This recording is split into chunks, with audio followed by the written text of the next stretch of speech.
ગામઠી રસોડામાં આપનું સ્વાગત છે। આજે આપણે બનાવીશું ભરેલા ભૂંગળા।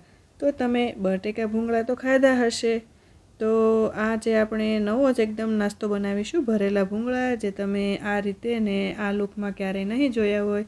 તો ચાલો આપણે બનાવવાનું શરૂ કરીએ। તો સૌપ્રથમ બધી આપણે સામગ્રી જોઈ લઈએ। મેં અહીં પહેલેથી જ 4 નંગ જેટલા બટેકા મેં બાફીને છાલ ઉતારી અને ઠંડા કરીને લીધા છે। ત્યારબાદ મેં અહીં સેવ લીધી છે, જે અહીં નાયલોન સેવ ઝીણી લીધી છે। ત્યારબાદ અડધી ચમચી જેટલો હળદર પાવડર, સ્વાદ પ્રમાણે મીઠું, અડધી ચમચી જેટલી હિંગ, ને ત્યારબાદ 1 ચમચી જેટલું કાશ્મીરી લાલ મરચું, ત્યારબાદ 1 ચમચી જેટલા સફેદ વ્હાઈટ તલ, ત્યારબાદ અડધી ચમચી જેટલી ખાંડ, ને સાથે મેં અહીં લસણવાળી ચટણી લીધી છે, થોડી એવી કોથમીર, અડધા લીંબુનો રસ ને થોડું એવું આદું। તો આપણે હવે આ બાફેલા બટેકાને આ રીતે મેશ કરી લઈએ।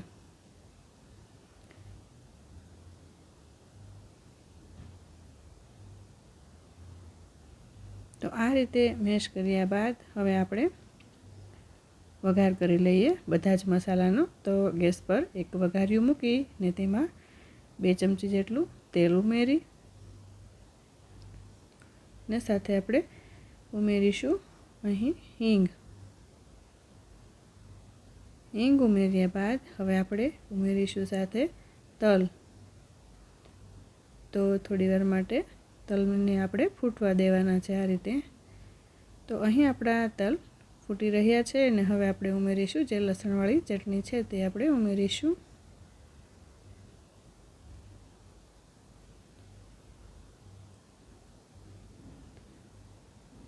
ત્યારબાદ ઉમેરીશું હળદર, ત્યારબાદ ઉમેરીશું આપણે આદું, ને બધું જ આપણે સારી રીતે મિક્સ કરી લઈએ અને એકદમ ધીમા ગેસ પર જ આ રીતે મસાલો તૈયાર કરી લેવાનો છે।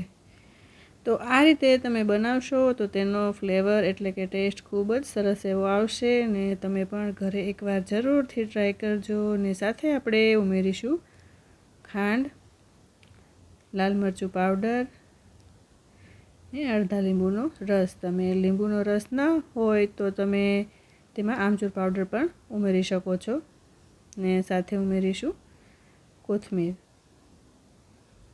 ને આ બધું જ આપણે સારી રીતે મિક્સ કરી લઈએ।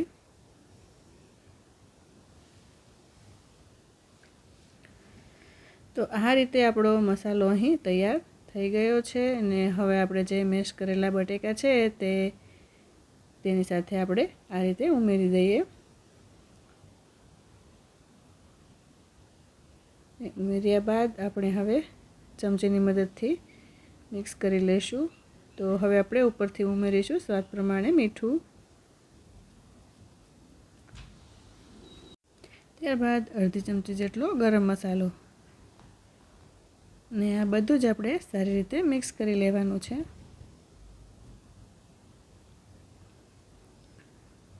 તો અહીં આપણો મસાલો રેડી થઈ ગયો છે, ને હવે આપણે તળવા માટે ગેસ પર તેલ મેં અહીં પહેલેથી જ મૂકી દીધું હતું, એટલે તેલ પણ ગરમ થઈ ગયું છે, ને આપણે આ સાઈઝના જે લાંબા એવા ભૂંગળા આવે છે તે આપણે તળી લઈએ। તમે કોઈ પણ પ્રકારના ભૂંગળા લઈ શકો છો। તો આ રીતે આપણે 1 થી 2 નંગ એ રીતે ઉમેરતા જઈએ, અને આ રીતે આપણે ચીપીઓ લઈને આ રીતે તેલમાંથી નિતારીને બહાર કાઢી લઈએ ને એક ડીશમાં મૂકી દઈએ। તો આવી જ રીતે આપણે બધા જ ભૂંગળા તળીને રેડી કરી લીધા છે, ને અહીં મસાલો પણ રેડી છે। તો આપણે હવે આ ભૂંગળાને મસાલો ભરીને રેડી કરવાના છે, એટલે આપણે આ રીતે કાતર લઈને એક ભૂંગળાના 3 ભાગ કરીશું, આ રીતે કટિંગ કરી લઈએ। તમારે 1ના 2 કરવા હોય તો પણ કરી શકાય। તો આ રીતે આપણે બધા જ ભૂંગળા કટિંગ કરી લઈએ, ને સાથે મેં અહીં સોસ પણ લીધો છે અને સેવ પણ લીધી છે। તો હવે આપણે આ બધા જ ભૂંગળા ભરી લેવાના છે મસાલાથી। તો આ રીતે ચમચીની મદદથી, કે તમને જો હાથથી ફાવતું હોય તો હાથની મદદથી પણ આ રીતે બંને સાઈડ આ રીતે મસાલો ભરી લેવાનો છે।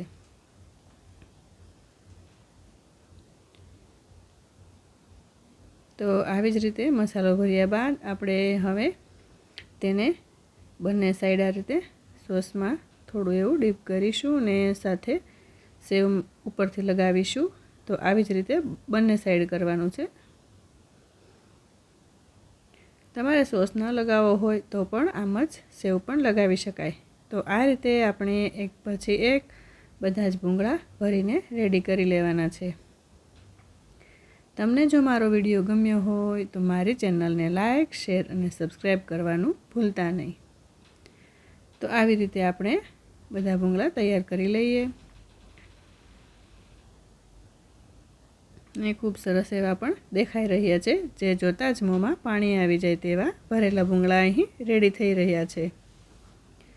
તો અહીં આપણા ભરેલા ભૂંગળા તૈયાર થઈ ગયા છે ને હવે આપણે એક ડીશ લઈને તેમાં સર્વ કરીશું. તો આપણે આ રીતે સર્વ કરી લઈએ. તો અહીં બધા જ ભૂંગળા સર્વ થઈ ગયા છે અને સાથે મેં અહીં સોસ લીધો છે. તમે કોઈ પણ ચટણીનો ઉપયોગ એટલે કે જે તમને ભાવતી હોય તે તમે લઈ શકો છો.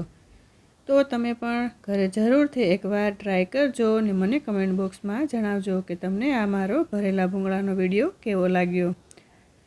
તો આવી જ કંઈ આપણે વાનગીઓ બનાવતા રહીશું ગામઠી રસોડામાં.